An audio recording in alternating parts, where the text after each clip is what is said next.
Hello everyone, ಹೇಗಿದ್ದೀರಾ ಎಲ್ಲರೂ? ಈ ದಿನ ನಾನು TET ಪರೀಕ್ಷೆಗೆ ಯಾವೆಲ್ಲ ಪುಸ್ತಕಗಳನ್ನು ಓದಿದರೆ ಅದು ನಿಮಗೆ ಯೂಸ್ ಆಗುತ್ತೆ ಅಂತ ತಿಳಿಸ್ಕೊಳಕ್ಕೆ ಬಂದಿದ್ದೀನಿ. ನನ್ನ ಹತ್ರ ಕೆಲವೊಂದು ಬುಕ್ಸ್ ಇದೆ. ನನ್ನ ಅಭಿಪ್ರಾಯ ಇದು. ಅದರಲ್ಲಿ ಆ ಬುಕ್ಗಳನ್ನು ಓದಿದ್ರೆ ನೀವು ಎಬೋ 130ಗಿಂತ ಜಾಸ್ತಿ ಸ್ಕೋರನ್ನು ಮಾಡ್ಬೋದು. ಸೊ ಯಾವ್ಯಾವ ಸಬ್ಜೆಕ್ಟಿಗೆ ಯಾವ್ಯಾವ ಬುಕ್ಕನ್ನು ಓದಬೇಕಂತ ನಾನು ತೋರಿಸ್ತಾ ಹೋಗ್ತೀನಿ. ಈಗ ಮೊದಲಿಗೆ ಸೈಕಾಲಜಿಗೆ ನಾನು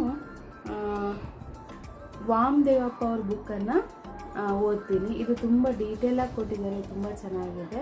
ಅಂದರೆ ಸ್ವಲ್ಪ ಜಾಸ್ತಿನೇ ಇದೆ, ನಾವು ಓದ್ಕೊಳ್ಳೋದಕ್ಕೆ ತುಂಬ ಯೂಸ್ ಆಗುತ್ತೆ.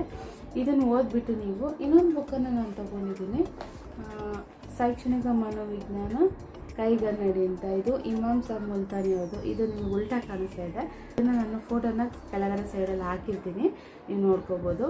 ಇದು ಕ್ವಶನ್ ಬ್ಯಾಂಕು. ಇದರಲ್ಲಿ ತುಂಬ ಚಿಕ್ಕದಾಗಿ ಕೊಟ್ಟಿದ್ದಾರೆ. ಪರೀಕ್ಷೆಗೆ ಎಷ್ಟು